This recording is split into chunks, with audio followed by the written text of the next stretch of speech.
Hello and welcome back to the Cosmic Engine. Today we're going to be talking about Warhammer 40k, the Eternal Crusade, and instead of me wildly speculating about everything, we have Miguel Caron, who is studio head at Behavior Interactive. So hello and welcome to the show, Miguel. Thank you, William. Very nice to meet you and to see you face to face. So Miguel, when Eternal Crusade was first announced, a lot of people, including myself, looked at the game at first, went, "Oh, look, it's a Warhammer 40k MMO, how exciting!" And then we looked at Behavior Interactive, and then thought, "There's a bit of skepticism there that comes with that." During, Mhm. with previous games that Behavior have done, it's quite a leap in a different direction for yourselves. So tell us a little bit about Behavior and a little bit about the team. Yeah, it's a very good question, and obviously you're far from being the first one to ask me that question. Um, Behavior is the largest and the oldest private-owned company, Canadian-owned company in the gaming industry. So it's been around for over 20 years now, and it grew throughout their 20 years as a leader in workfire. So that means making game for Disney, making game for other big publisher and or other big IP owner. But again, always in terms of us building the game for them, but it's still their game. And Behavior has grown very quickly in that type of business, but now it's at the stage where Behavior wants to start making its own game. So we call this Behavior 2.0. And in that perspective, I mean, we keep servicing all these customers that we have. Right now, the call it a consulting division where we make game for other people. In the last 12 months, Behavior has a top 10 in every store. So right now, the number one game on a lot of the different stores like Play Store or iTunes were made by Behavior. It's published and it's known to be a Disney game or something else, but the team that actually made it is Behavior. But that type of expertise, making mobile game, making other type of game, and 5 years ago, most of the game Behavior made were console game. So we made a lot of part of blockbuster game that everybody plays and everybody know about. A lot of part inside these games were made by Behavior, but again, we're not allowed to say it or Yeah. to promote it because we made it for customer.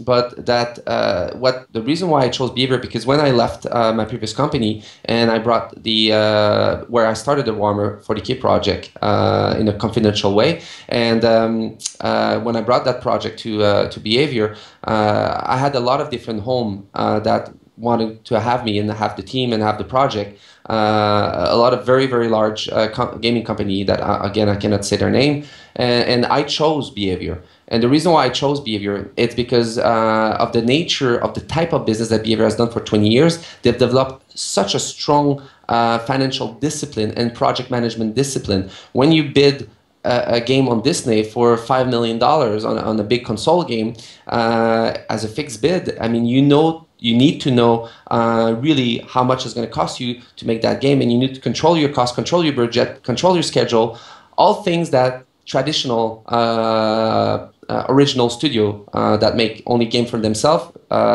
they don't have that discipline. And that's why you see game being postponed 3 months, 6 months, 1 year, 2 year. If you look at Duke Nukem, I don't know how many years that game was postponed. It's because a lot of these original studio, they lack that standard business. I'm not talking gaming industry. I'm just talking standard business project management discipline. And like I have tools at Behaviors that I've never had in any other gaming companies. I've never seen in any other gaming companies where I know the advancement of my project daily. I know every little decision we make is represented into our performance key indicator software with tools like an ERP, like following up the project both in a macroscopic perspective as well as a microscopic perspective. I have all these tools that I've never had before, and for me that gave me a very good sense of security in starting a project like this. Now, you're right in the sense that Behavior didn't have all the key element in terms of personnel to do that game, but that's why Behavior Online is a new studio within the Behavior group. And in that new studio, what I brought are people that are veteran in the MMO world. I mean, I have David Gosselin has close to 20 years of experience. I mean, he worked on games like FIFA, like the original first FIFA. He's really a gorilla in the industry.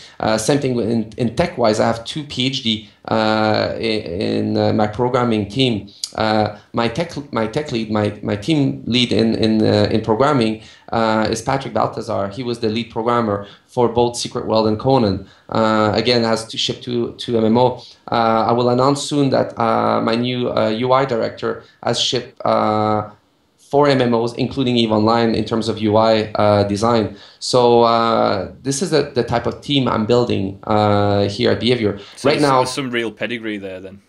Exactly. Right now, I started the studio in March, the 10th of March, when I joined Behavior.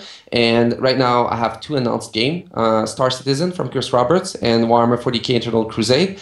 These 2 games are in the top 3 most anticipated game on MMORPG right now.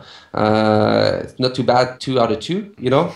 So it means that we're doing something right. I mean, I don't know if you or your fan know a little bit about Chris Roberts, but there's one thing about Chris, he doesn't accept mediocrity. No, he doesn't accept. He does not.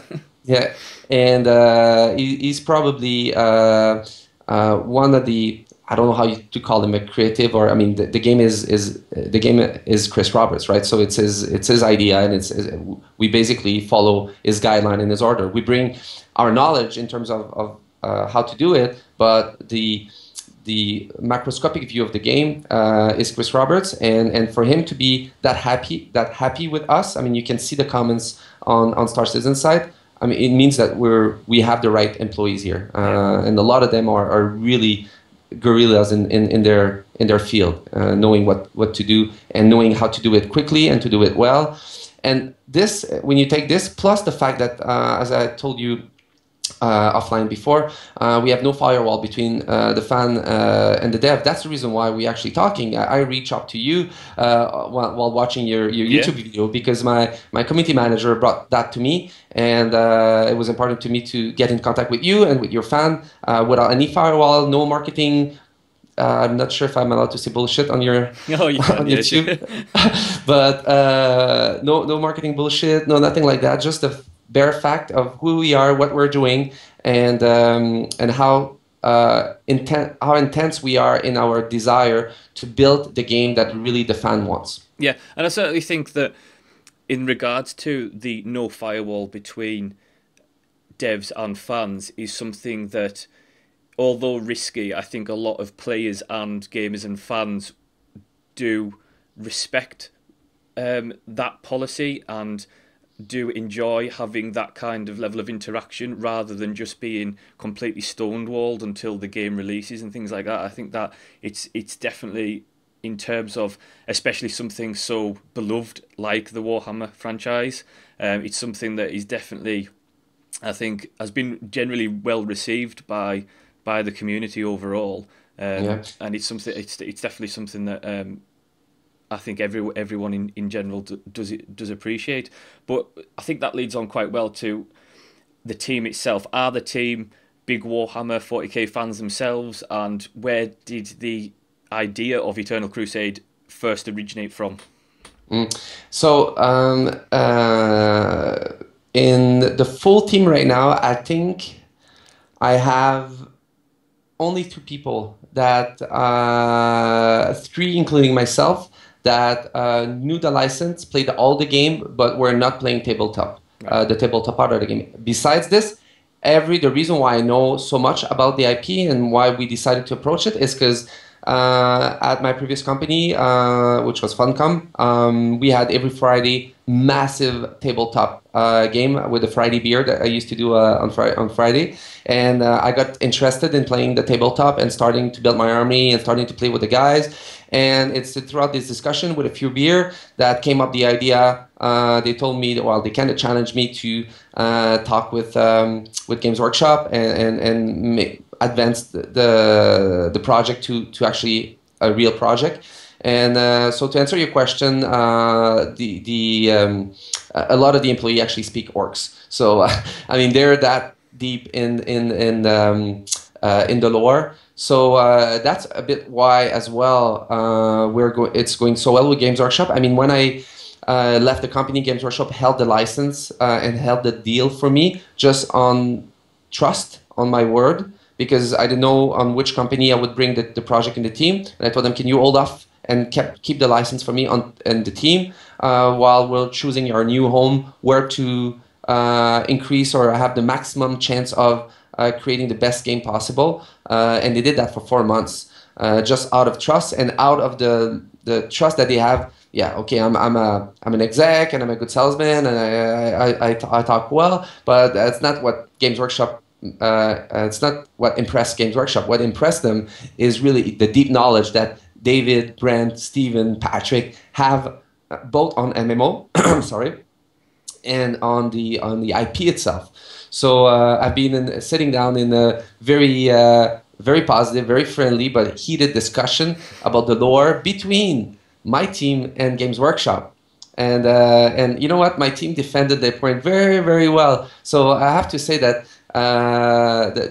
the leads in the team, they know so well the IP that they could actually argue with Games Workshop on some of the idea. So in order to be at that level, you need to know it very, very, very well. Especially that, you know, I don't know if you know about Games Workshop, but the head of legal licensing, I mean, he's kind of the number 2, is Andy, and his name is Andy Jones, and he's actually 22 or 24 years ago, he's the one that wrote Warhammer Quest, all the rules and the books. So I'm talking to execs in charge of protecting the IP, which some of these execs actually wrote some of the IP. So they're not protecting Games Workshop IP. They're protecting their own stuff that they wrote 20 years ago. And to have my team able to discuss it with them and argue and win certain points with them, that is really the proof that I needed to have that the team really knows the IP.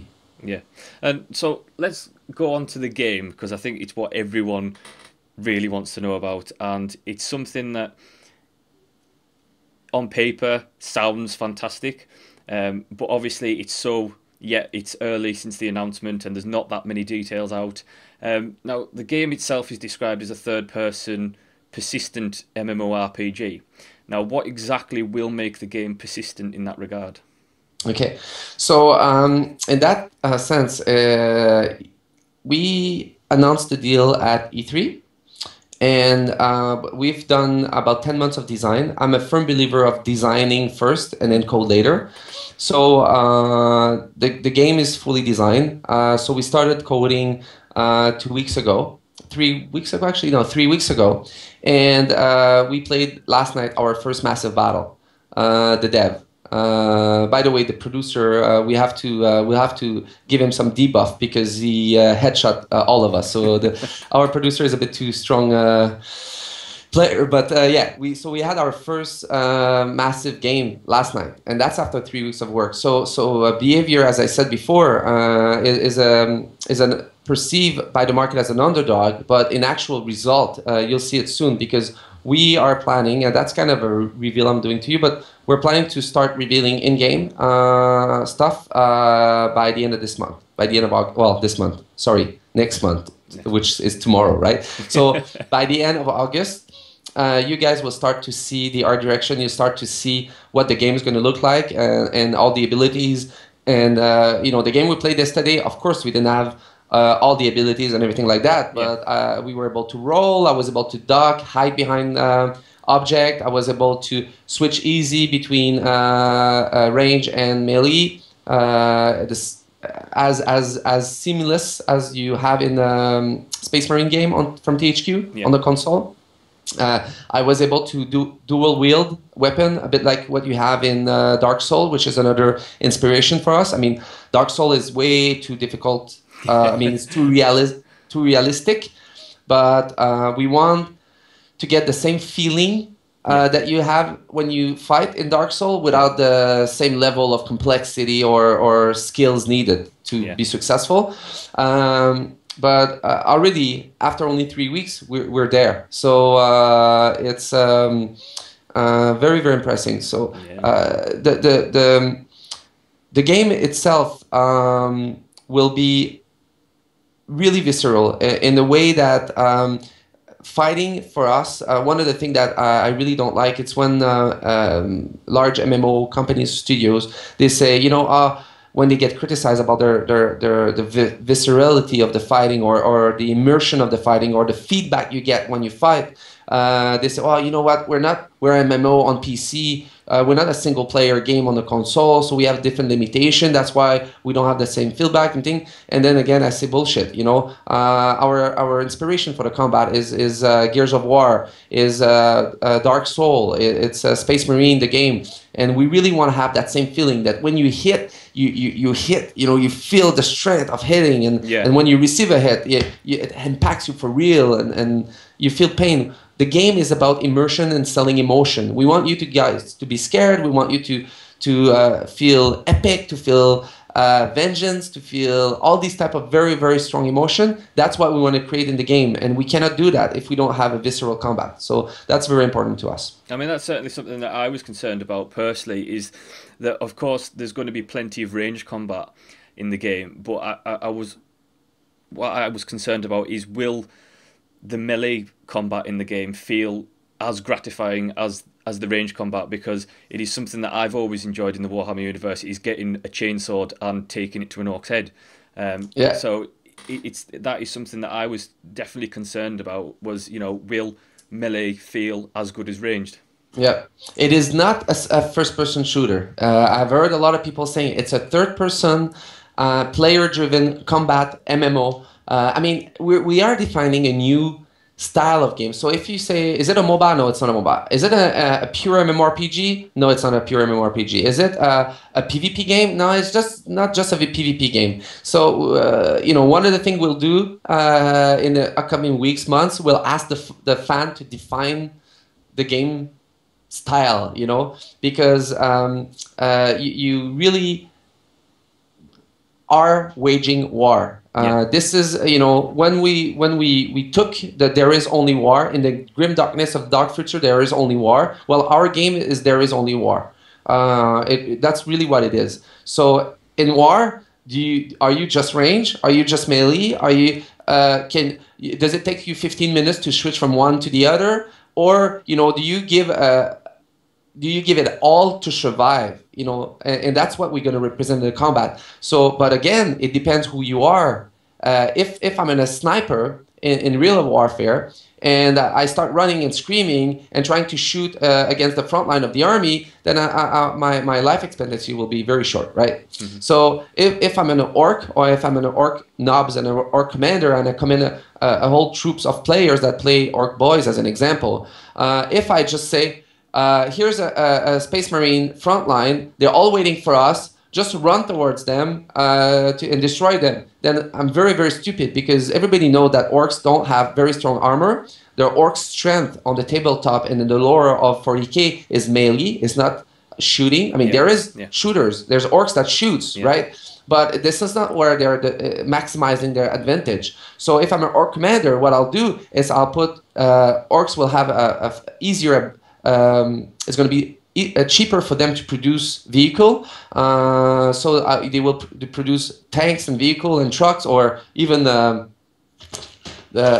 stompas, you know, to have them walk towards the Space Marine, so then the orcs boys can hide behind these until they get to the range where they can attack orcs, Space Marine in the melee, because an orcs boy can cut a Space Marine in half if he's a melee, because they're so strong. So it's about using, it's like a chess game. You know, when we talk about balance, you look at a chess game and you say, oh, this game is very well balanced. Oh, yeah, maybe. But the queen is not balanced with the pawn. But the pawn can still eat the queen if you use the pawn in a strategic way. So this is what it's about. So range, melee, it's not, these doesn't define your experience. Your experience is to win the battle. We'll give you all these tools: docking, hiding, spying, sabotaging, range, melee, psychic power,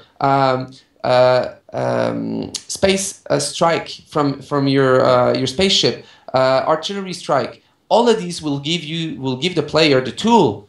Now it's their prerogative how they want to use it, what they want to create. We are there to give them a setup and tools to be a leader, move up the food chain, manage the war effort of their campaign on each different continent. And now regarding your persistency question, again, it goes all in line. Sorry, it's a long answer to your question, but it's all in line with that because persistency is about immersion. If you do a dungeon and you kill a monster, like in Secret Well as an example, and you redo the dungeon again, I mean, it just kills the idea of immersion because you just killed the guy. So how come he spawned again? So when you talk about persistency, the purpose of it is to enhance the immersion and to leave a trace of what you're doing and how you're living inside the game. So on each continent, there's going to be a campaign and a priority campaign and secondary campaign as well. And these campaign objective will be given by the War Council, by the strike force leader, which is control a team of about 100 player, or the squad leader, which controls a team of 2 to 10 people. And these leaders will determine the objective. Now, as a studio, we will give the big story kind of objective or direction for a campaign. As an example, you can have the way to win a campaign in one continent is to win 3 fortress, to overcome all the 3 others' territory and to win and to beat them and to take over their fortress. But there's going to be a lot of secondary objective, which is all the outposts that they have built, which fuels the fortress and the war effort with a vehicle, with fuel, with ammunition, with weapon, with things like that. But on top of that, you're going to have underground and dungeon and mines and things like that where you can discover lost artifacts or lost manufacture. So as an example, the Eldars, at the end of a campaign, let's say the Space Marine won all 3 territories and they say, oh, we're the winner of the campaign, and they have their badge of veteran and they're winning the campaign. But the Eldar could easily say, you know what? Sure. I mean, we let you win all the fortress and the territory. We don't care about that. We got the Titan manufacture, and that was a secondary objective. But for the Eldars, that secondary objective was the most important to them. Because on the next campaign, whatever you did and you won on that territory for that campaign will serve you on the next campaign. So it's very important. So it could be a very short strategic goal that you have in mind as the War Council, or you can have a long-term goal as well. So all of these things are very important. So if you, after the game is launched, 18 months later, you meet a Space Marine on the battleground, and he has like 4 medal as a campaign winner, it tells you that maybe you have to be polite with that guy. It gives you a good indication that this guy is important, and you have to be nice to him. But it's really depending of how will the player decides to wage their war. Yeah. We give the tool. I mean, we're gonna have even secret meeting place for War Council to meet with other War Council to maybe do a partnership on a certain campaign for a certain duration of time. All of this is gonna happen.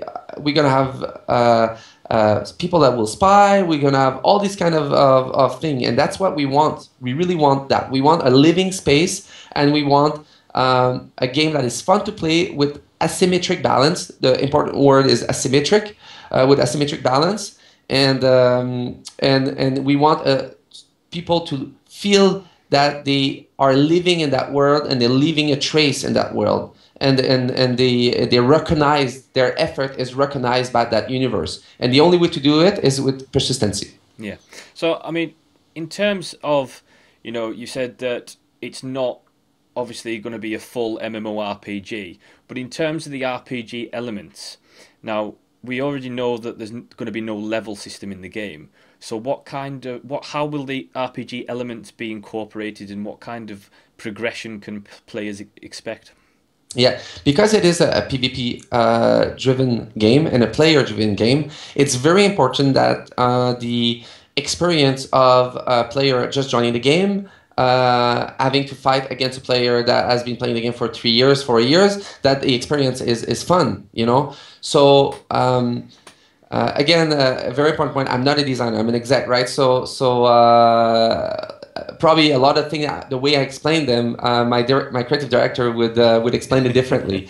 So bear with me, and if I say anything stupid, I'm sure he's going to be very happy in the comments to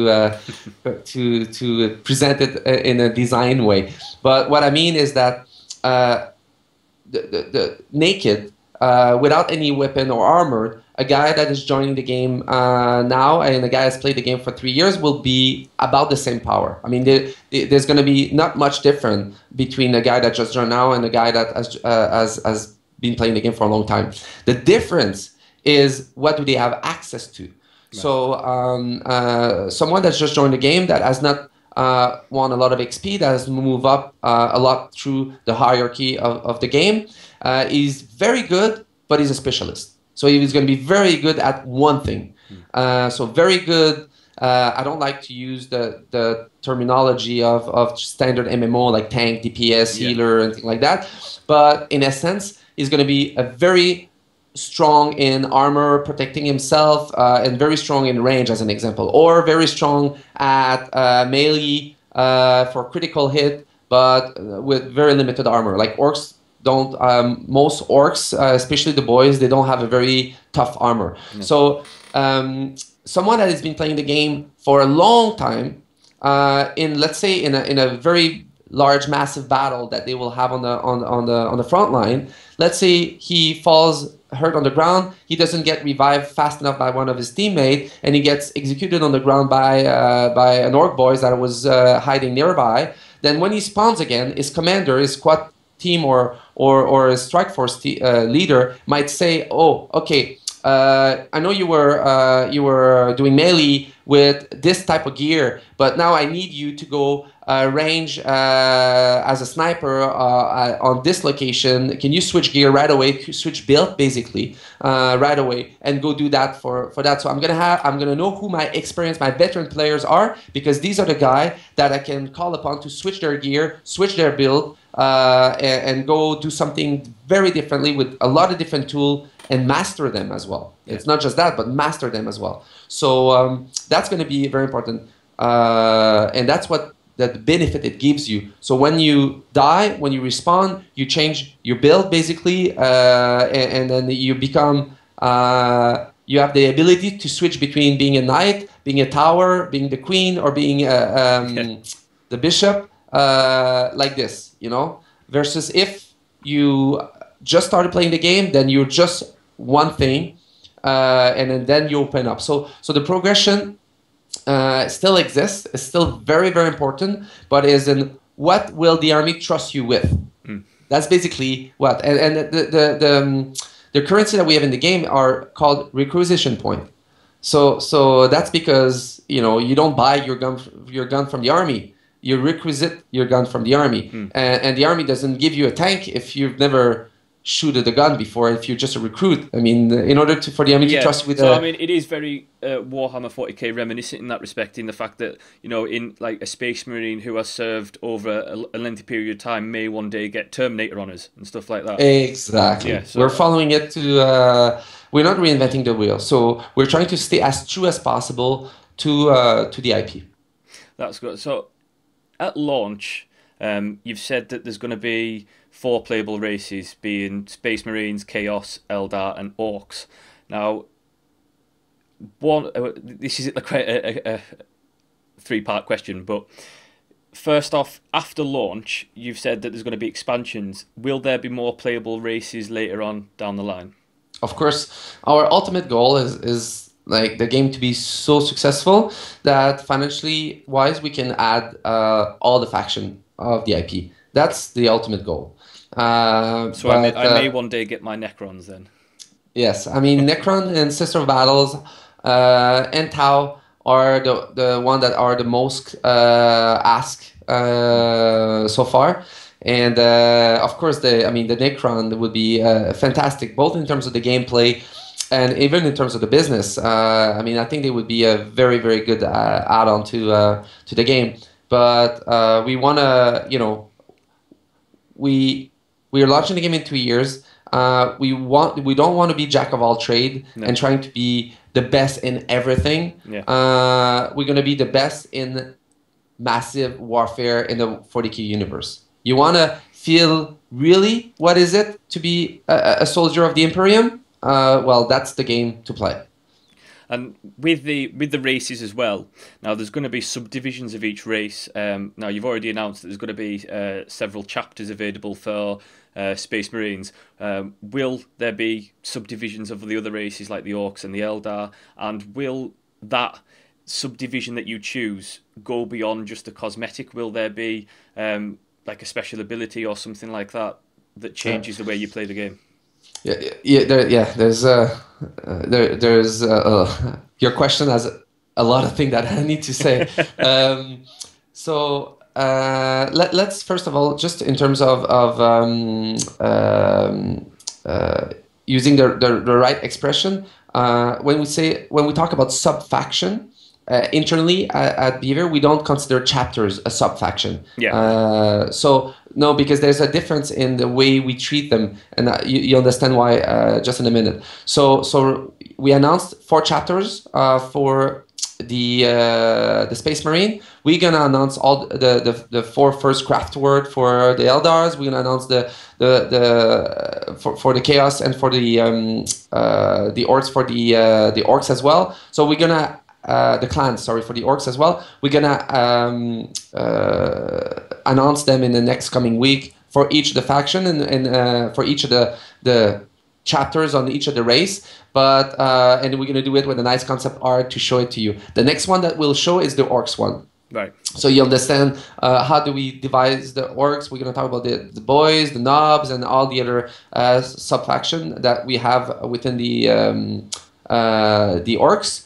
But there's another question underlining what you ask is, will we have real sub-faction, like the Sister of Battle as an example, you know, which is a sub-faction of the Imperium, but they fought in the lore. They did fight against Space Marine on a few occasions, and so the problem that we have with these sub-faction of a race is the balance. Because we have to test it to see if we're not giving an unfair advantage to a whole race by adding a sub-faction.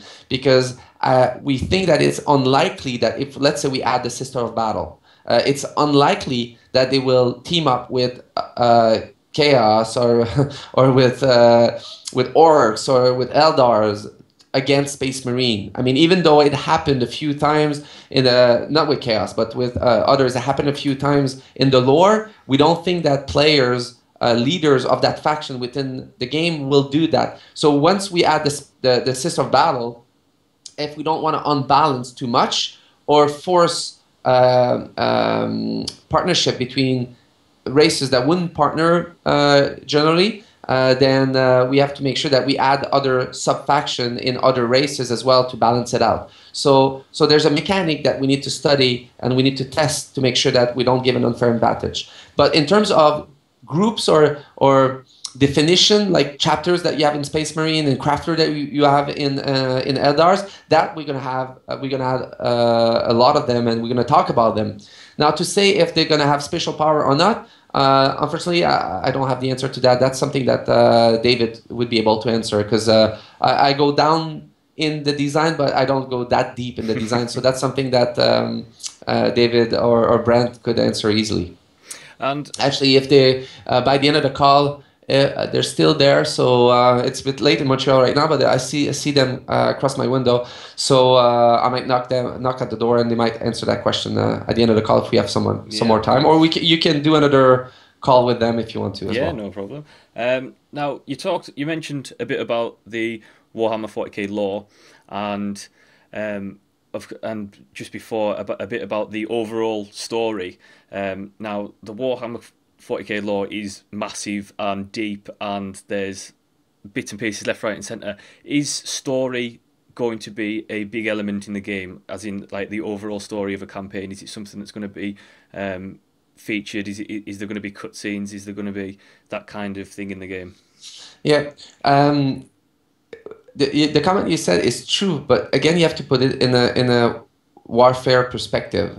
If you look at all the little story that happen within the 40k universe, in the 40k book, like Horus, the Horus fight with the Emperor. Yeah. If you think about one of the a few times where Space Marine killed Sister of Battles to get their blood on their sword to be able to kill demons. If you talk about the Eldars splitting between the Dark Eldars and the normal Eldars and being eaten by Kanesh and creating fueling one of the goddess of chaos.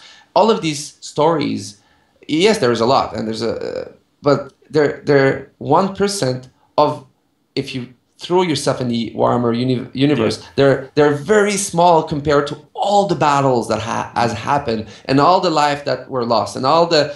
So our game, yes, will have a story, and we're gonna announce the author soon, and I think the fans are gonna go crazy when they know who's gonna write the background story of the game.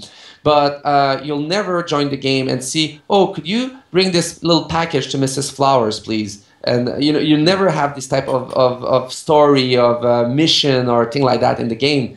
The game is about war. So I can return the question back to you, or actually back to your fan. What story will you guys create in our game? Yes, it's very much about creating your own story in the Warhammer universe. Yeah. Rather than a story dictate what you do.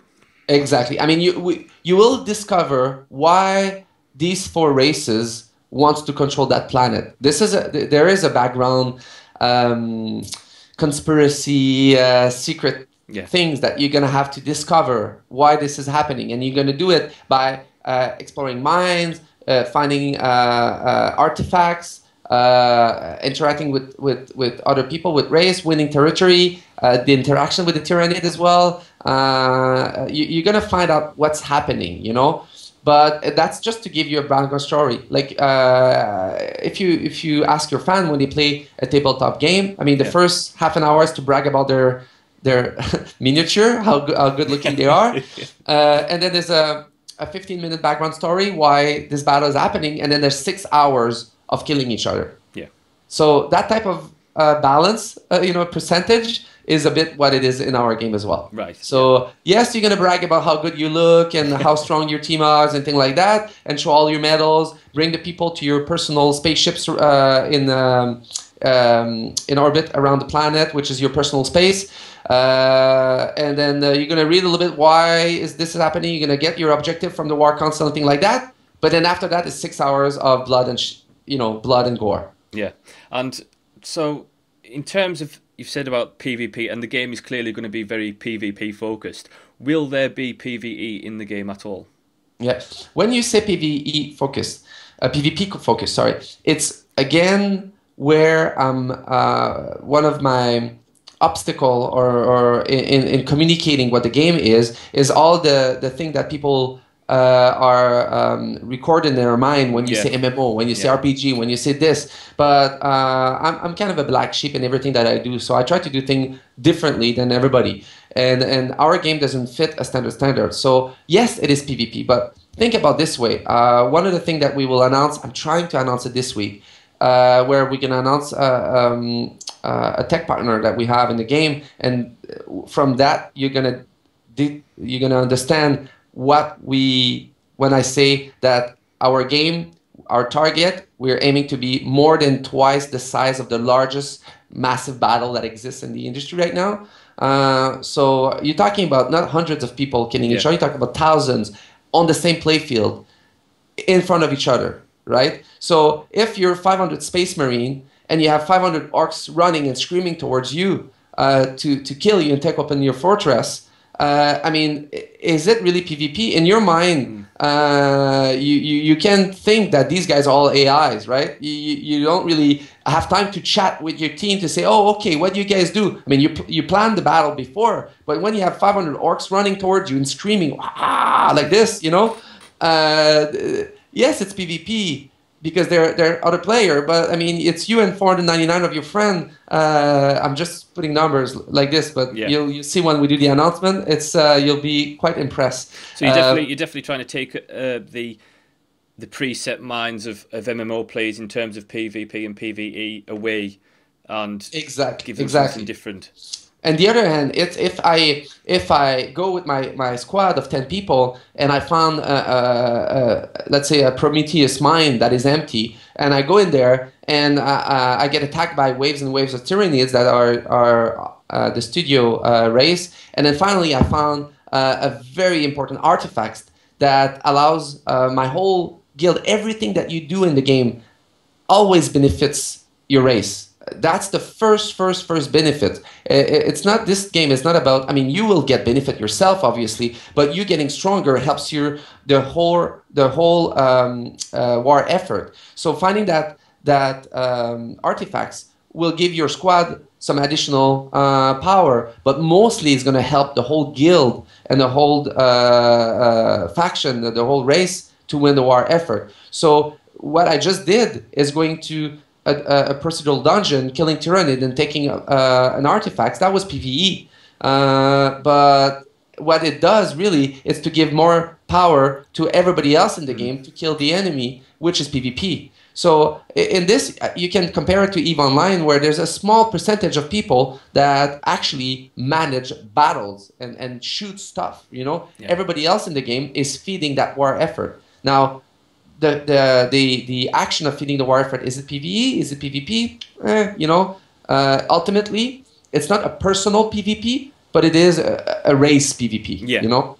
So yes, we're gonna have tons of stuff to do for people that don't want to go on the front line to kill people. But it's the same thing again as a real war. I mean, look at all the big conflict we had on Earth, you know, on the planet. I mean, on our planet, not on Terra, but on our planet. And you have on the X size of an army, the majority of the people of that army are not on the battlefront shooting the enemy. They're behind the scene feeding the army. So the same concept will apply to the game.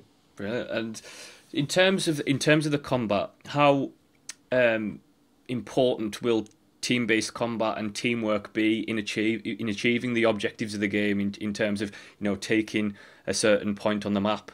How heavily will it be involved in terms of the teamwork? Yeah, this is a very, very good question again. We're designing the game to make sure that someone that is completely antisocial, that doesn't want to have to deal with anybody else, can still have fun. Okay, so there's going to be things for him to do that still can make the game very interesting. But the game takes this full potential of pleasure and of immersion when you team up. And we cannot find a way to balance this out, to immerse someone in a Warhammer 40k universe and make him feel what it is to be on a massive battle and have a game that puts in front the benefit of an individual. It's either or. I mean, you can't. If you look at the 40k lore and universe and everything that was done on 40k, very rare that you have a lonesome guy alone on a planet fighting. You know, so team is very important, but the team size can be very different. It depends on the type of objective. If I'm a guild, I'm a squad of 10 people. Or 5 people, then maybe going head to head, crossing the orcs' territory, and jumping on their fortress when there are over 1,000 of them inside the fortress, might not be the best way to have a great experience in the game, except if you have some suicidal tendency. But what you can do though is go sneak in behind the enemy line, find one of the outposts that they've created that they were not intelligent enough to make sure that it's always protected, and go attack it, or go and aggro some Tyrannid, because that outpost is very close to the Tyrannid territory, and go to aggro some Tyrannid and bring them into the Orc territory, and drop them onto the that outpost, and let the Tyrannid do the work, and go to do the same thing with the other outpost. So there's a lot of little trick that you can do as a small squad that a big massive force will not be able to do, because if they cross the territory, they will be spotted right away. So same thing with a squad of 3 people. You can decide to go, and if you, let's say you're very powerful, and you're a very good fighter, and you have a lot of skills, you can tackle upon a lot of different dungeons, and be the one that gathers the most artifacts to boost up the power of your race. Or you can just say, I don't care about this whole meta game and thing like that. I just go. And there's my faction, let's say Space Marine. I just go in this campaign on that continent. My fortress is really close to a Tyrannid infestation, so I just go with my friend and just for hours and hours just have fun killing Tyrannids, and not caring about what's happening in the campaign, anything like that. That's fine, but you're actually helping the campaign anyway, because while you're doing this, the Tyrannid are focused on you and your team, and they're not attacking Space Marine outposts, and they're not invading further in the territory, so you're still helping the war effort. So all of this together, I think that there is something to do for every single type of size of group, even for a single player that doesn't want to talk to anybody. But again, if it is really, really what you love, it's not a way to maximize your fun playing a 40k game, because 40k is about armies and about team. Yeah. So let's talk a little bit about loot. Now, I love loot, and will there be plenty of weapons, armors, mounts, things like that in the game for me to collect and love? There's tons of loots, and some of them are loots from Persian Dungeon, or just killing Tyrannids and things like that.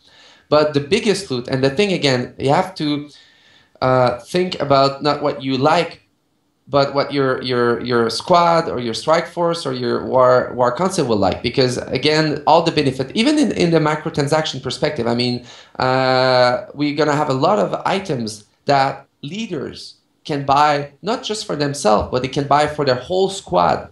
So a leader can decide to spend $100 to boost the power of his whole strike force. So 100 player will benefit from real currency, real money that their leader decided to spend. So we have this type of monetization as well. And the loot is the same thing. So loot, we're gonna have normal loot drop that are player specific, but the objective is to get big loot. So if you overcome one race in one campaign in one territory, and you take over their fortress, well, guess what? you get everything that they discover during that campaign, during that fortress, and what you got still stays with your faction for the rest of the time. So this is really, really important. There is real impact in the real action that you're doing. There is real benefit in winning a campaign, and there's real hurts. I don't know what the opposite of benefit, but there's real negative impact of losing a campaign. I mean, you can lose the priority objective of the campaign, and there's a negative impact, but you might have mitigate that with winning all the other secondary objective. And again, it's really how will the leader of the game decides to do for that campaign on that continent. Is going to be there.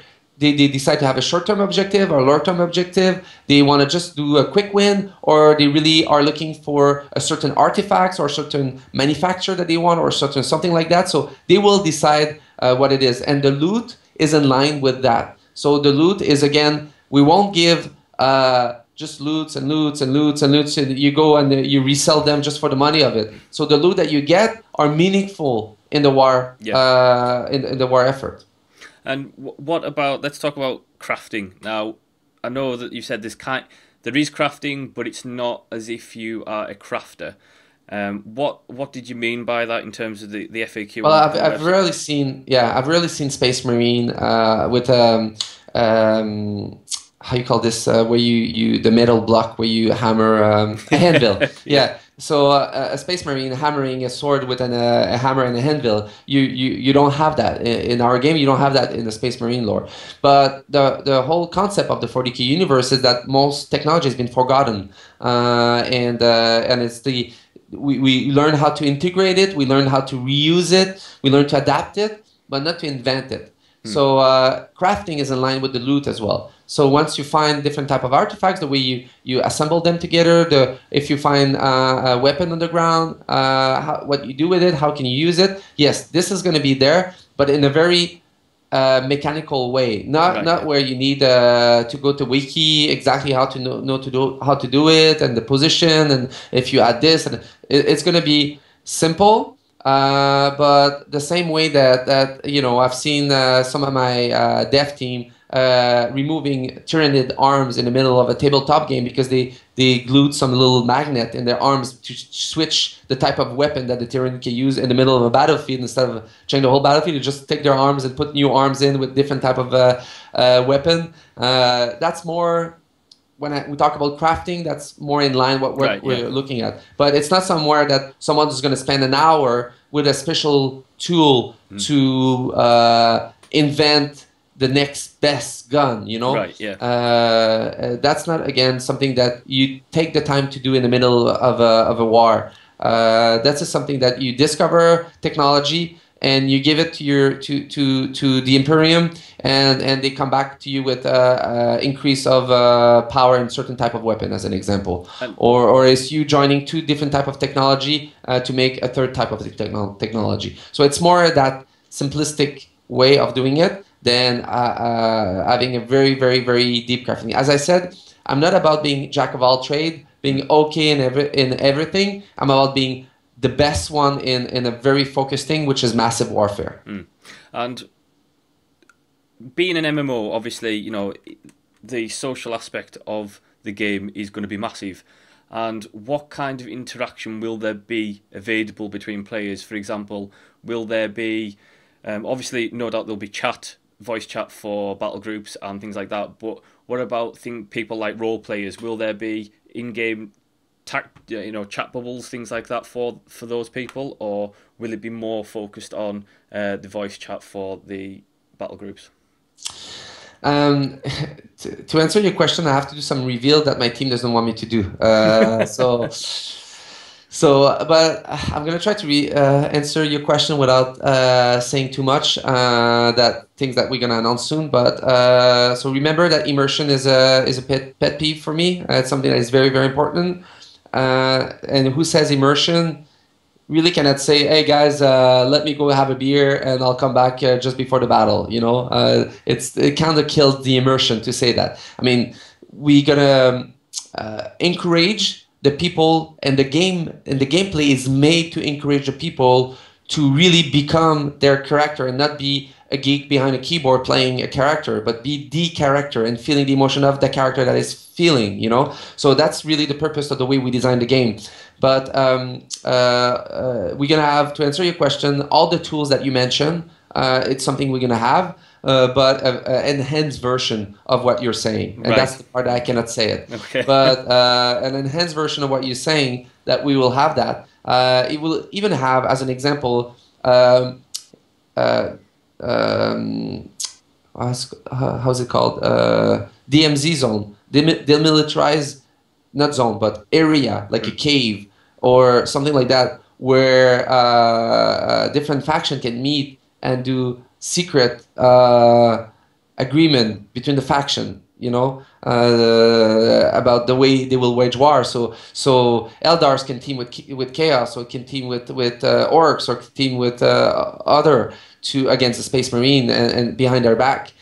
So there's going to be an area where people can meet and discuss this. And in terms of the fight itself, with the execution, we're going to have APIs to push videos directly on YouTube, picture directly on Facebook. So a free player, an Orc Boys free player that was just waiting to see the biggest, strongest leader of the whole war council, Space Marine on the battlefield. He just waited for him to get down and bleed his life out on the battlefield, and he made sure that there was nobody around to heal him quickly, and he ran and executed him with a very crude teabagging execution, and bragged about it, and did some emo dancing, orc style, on top of the Space Marine, his head squeezed by his butt, by the orc's butt, all live in video on YouTube. You talk about interaction.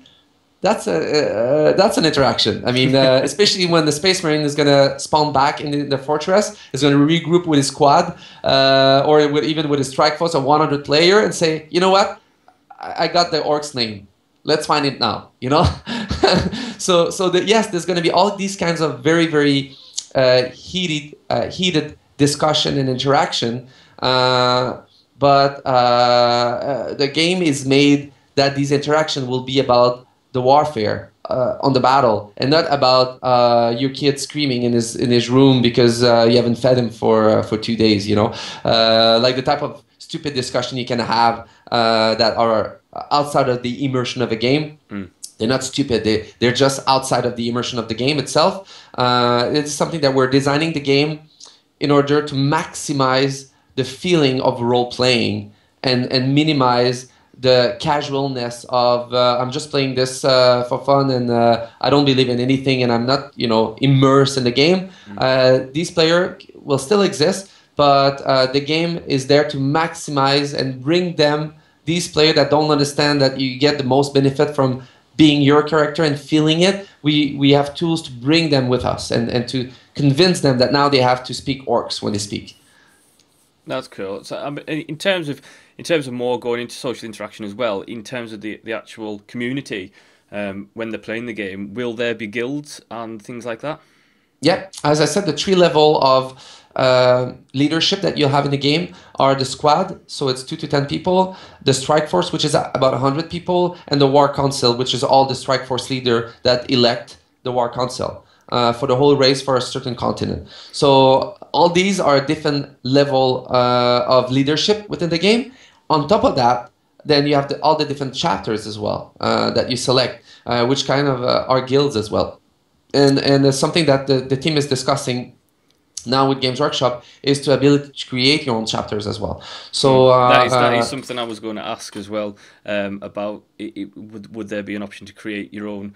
The team chapters? Wants it. The dev team wants it, and they are in discussion with Games Workshop right now to convince them that it's a good thing. Yeah, and will there be? I mean, a lot of MMOs that are coming out now, and I've got things like guild housing and player housing in. Is that something that's going to be in the game? So when you start the game, the starting point is on your own. If you start the game and you're alone, you have no guild, you haven't bought a guild package where you have more than one license. So as I said, we're really, all the gameplay is about this. So when we start selling the game or to pre-order the game, we have packages that are for you only, but we have a whole series as well of packages. The largest one we had is for 40 keys, so 40 player. We encourage people to join as a group with friends, because that's where you get the most benefit of a 40k game.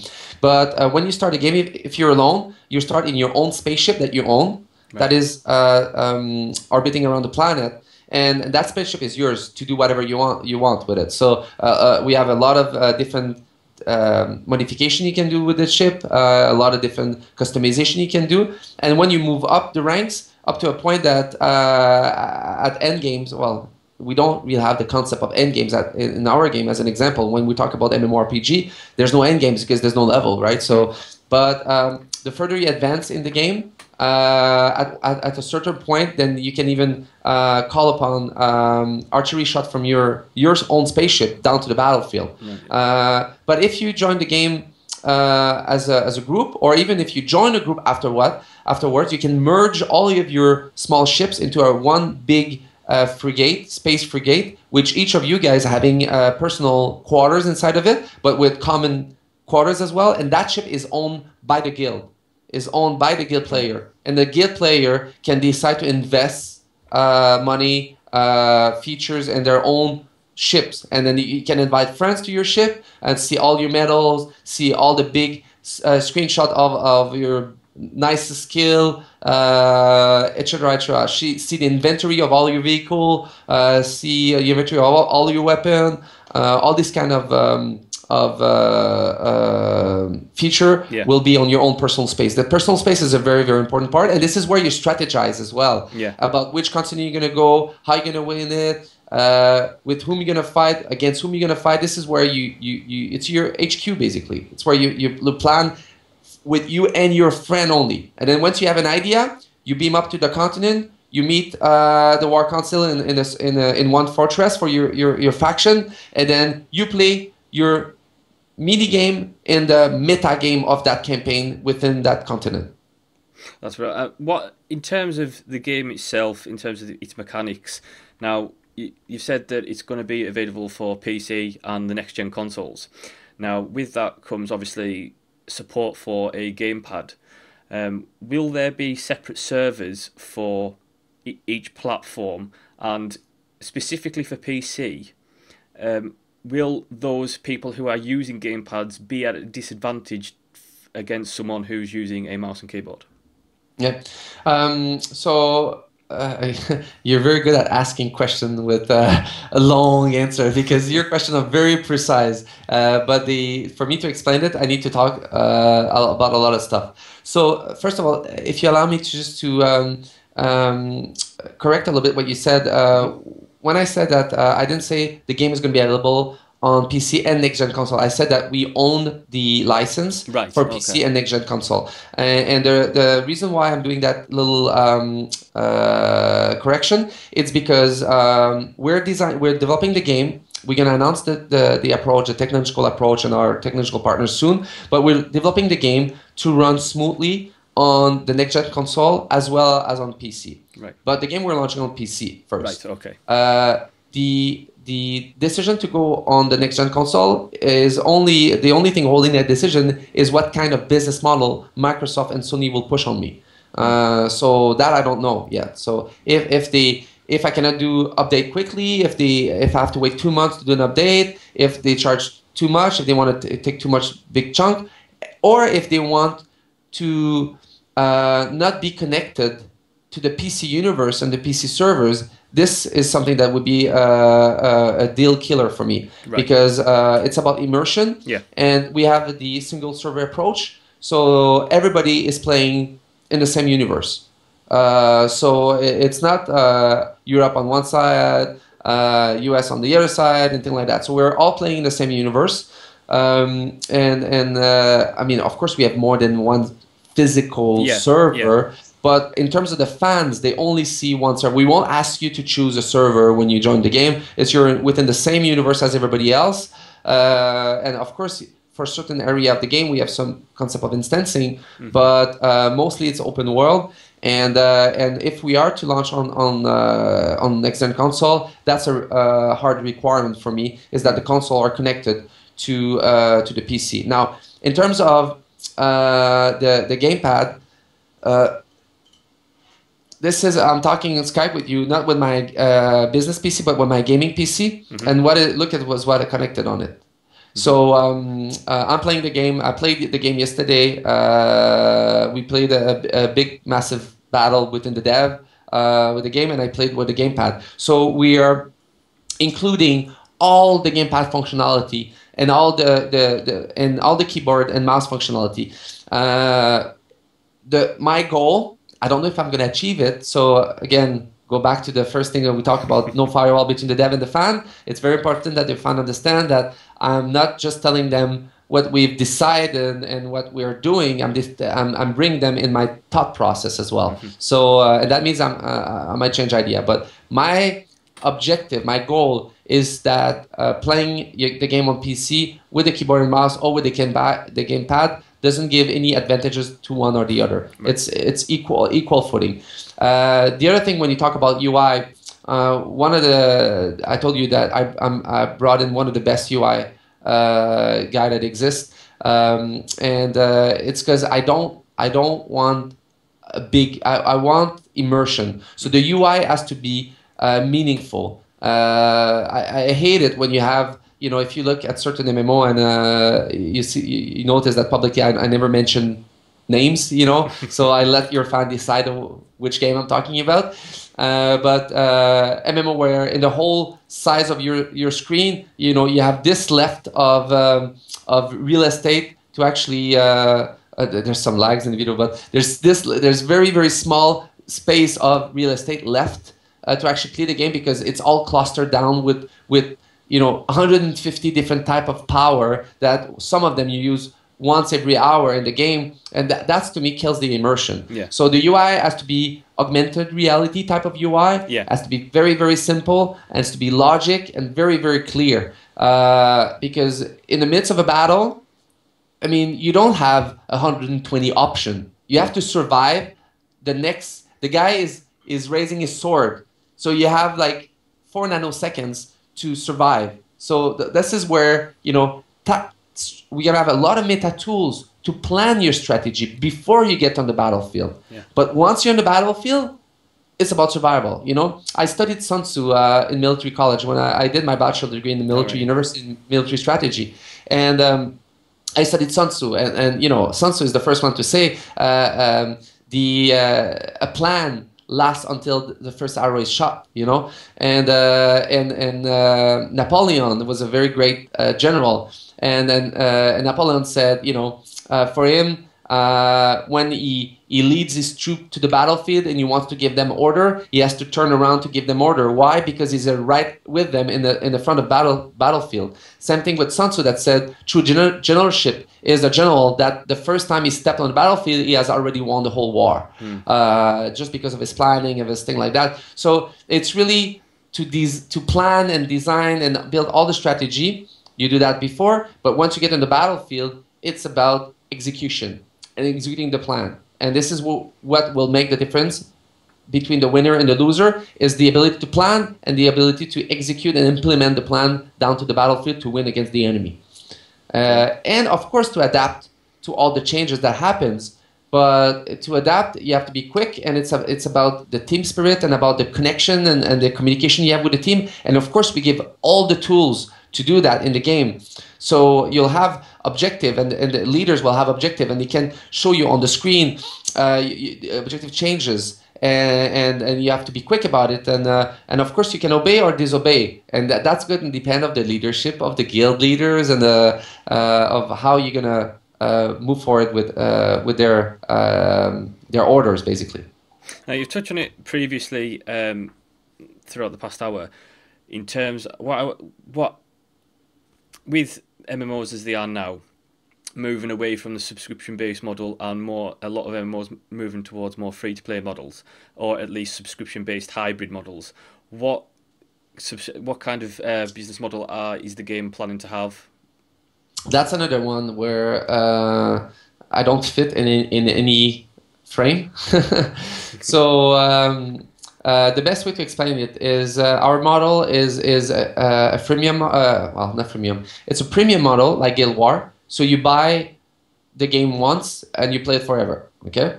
But on top of that, we have a free-to-play option, which are the Orc Boys. So that's a free-to-play option that we have.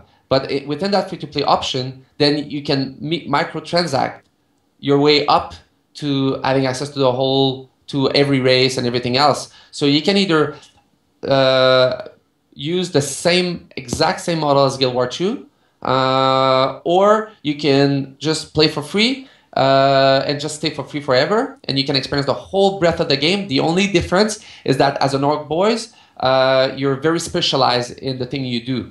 You can be very good at it, but you're very specialized in the thing you do.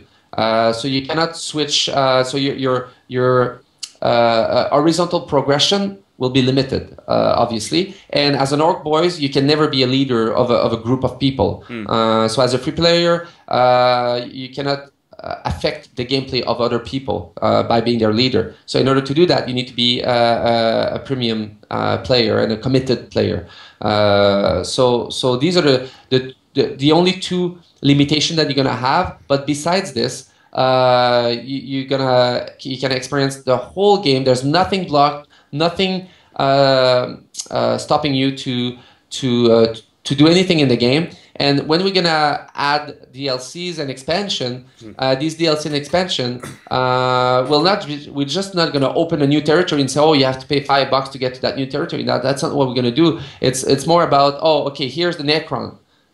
Do you want to buy the Necrons?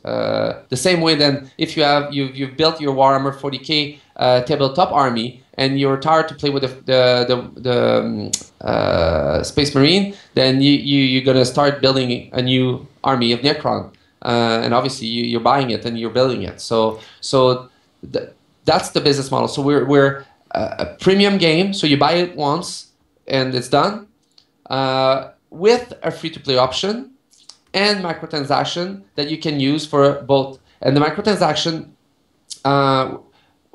since it's a PvP-driven game, fairness and balance is very, very important. So the type of microtransaction will be just consumable, normal consumable that you need to consume during the war. It's going to be some vehicles, some stuff like that. It's going to be different aspect, but nothing that will a rich player will not get a millionaire that plays our game and doesn't care about cash, will not get an unfair advantage over someone that is on social aid and doesn't have a lot of money. So it's definitely not going to be pay to win then?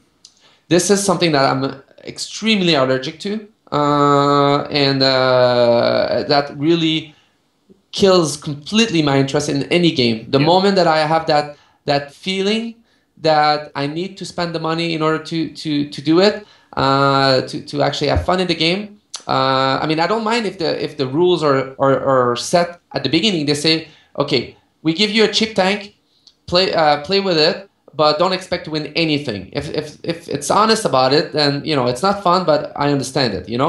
But especially if it's a lot of the game, I'm playing some MMOs right now, and in the way they're doing things.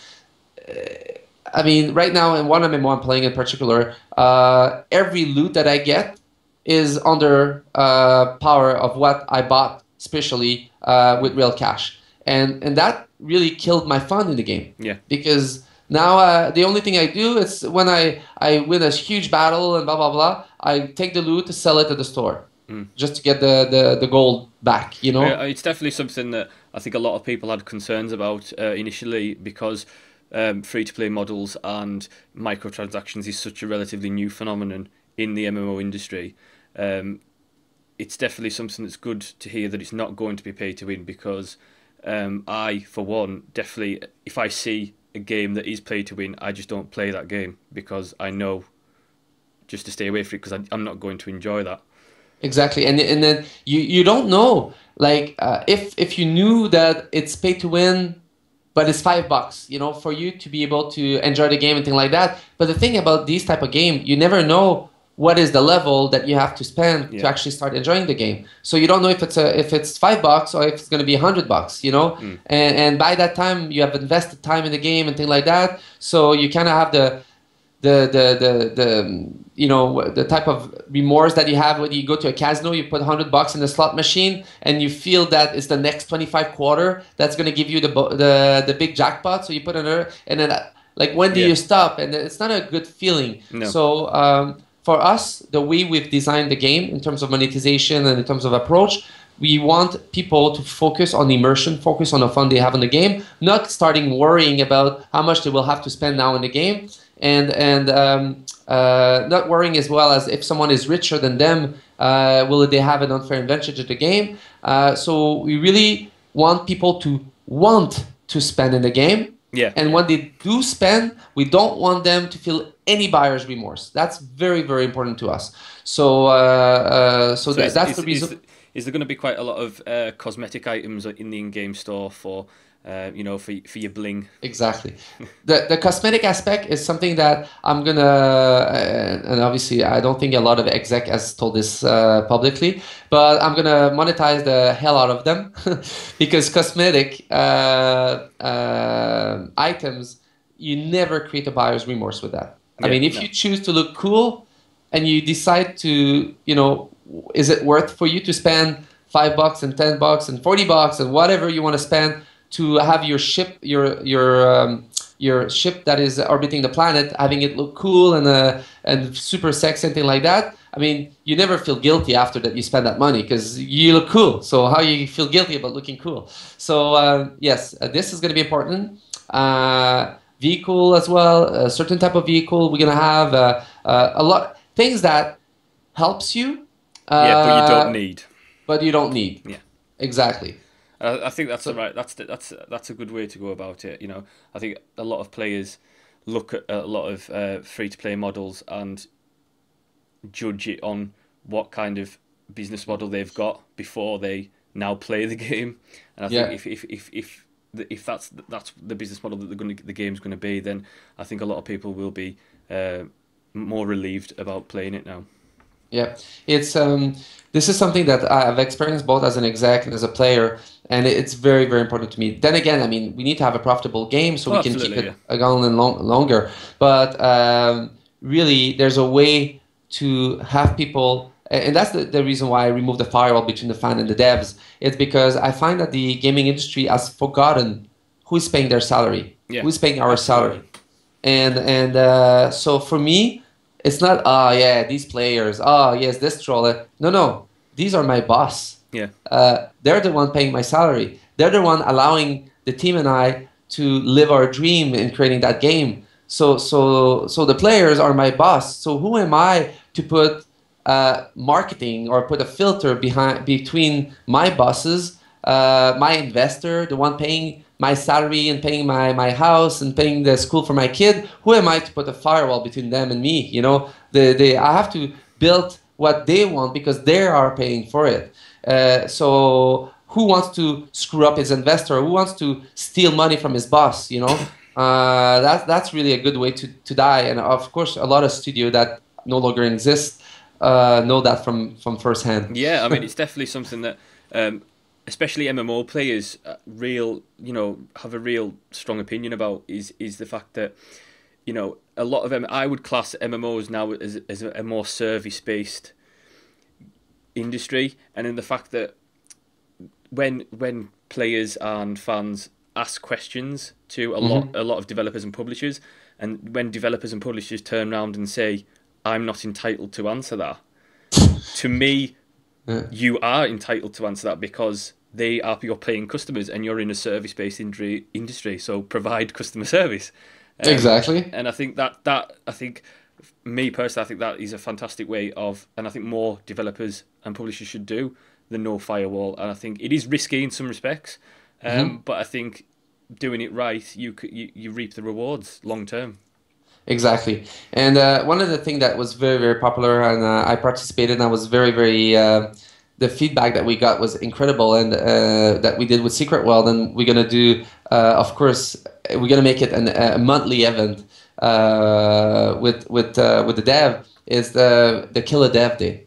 Right. And so that's something that we did with Secret World, and that's the only time that Funcom was allowing us, the dev, to actually advertise that we are a dev. Versus with Eternal Crusade, the dev will be playing the game, and I'll be playing the game, and we'll not hide who we are. One of the thing that a lot of studios are scared that the dev advertise who they are. It's about the players thinking that, because all the dev play Chaos is designed with some buffs to become big, stronger, thing like that. And this is something that is kind of ludicrous, because I'm yet to launch a game, and I've launched a lot of MMOs. I'm yet to launch a game that the dev, including myself, that we don't get not just beaten, but owned by a player.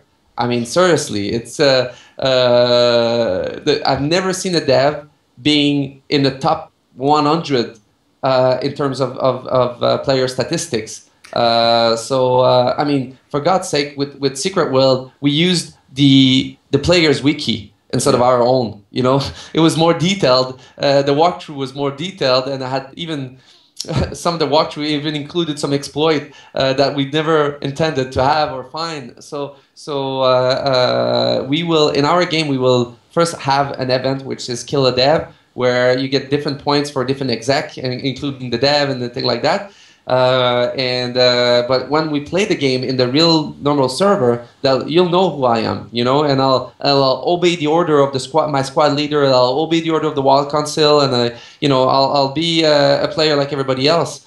But then again, if you have complaints, anything like that, you can tell me. Don't break my gameplay too much, because when I'm playing the game on the normal server, it's because I'm a player. So I'll tell you off very quickly if you start, bugging me. It's the same way then, your best friend is a doctor. You don't call him, all the time that you're having a cold. Right? It's kind of a human respect. But we'll be there, we'll be present, and if anybody doubts that we buff ourselves, just try to fight against us. And if you're ever just a bit above average, then you're gonna kill us anyway. So it's important to us that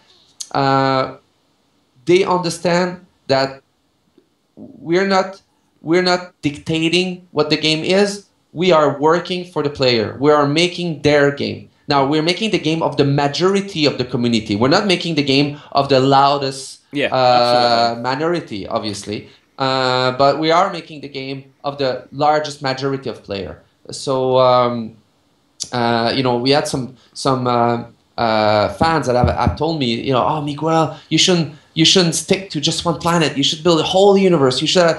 Yeah, but then that project wouldn't be 2 years. I mean, it's going to be 10 years. It's going to be very expensive. So I'm balancing what the major player wants with what my business limitation and requirement is versus what the technology allows. So at the end of the day, I'm trusting the fans and the player to create, with the tools I'm giving them, the best possible gaming experience. And I'm not telling them, holding their hands and telling them how to play our game. I'm giving them the tools.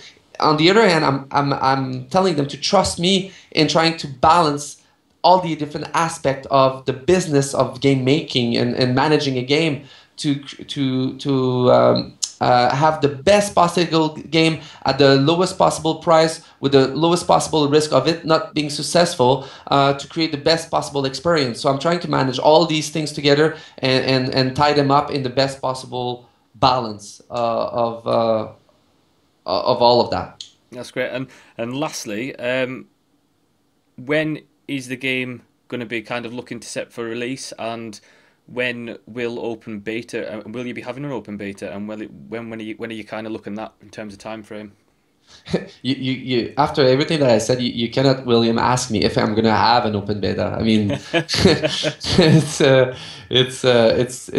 given, right? It's a given.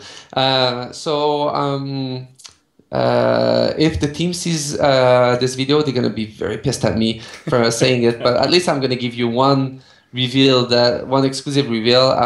We really feel good that we're going to start closed beta by end of Christmas, like early next year. So in like 4 or 5 months from now ish, we're going to start showing in-game video by end of September, mid-end of September. And the open beta, we're targeting 18 months from now for the open beta. So I think that the team has buffers, and it would prefer me saying 24 months from now for open beta. But in my give or take, we'll give it give or take. Exactly. But in my project management tool that I'm just looking at while I'm talking to you, right now we're on track for 18 months to start the open beta. Brilliant. Well, thanks very much for coming on, Miguel. Go follow myself and Miguel on Twitter, and don't forget to leave comments, because no doubt Miguel will be trolling through the comments to see what people think. Yeah. And I will see you next time. Thank you, my friend.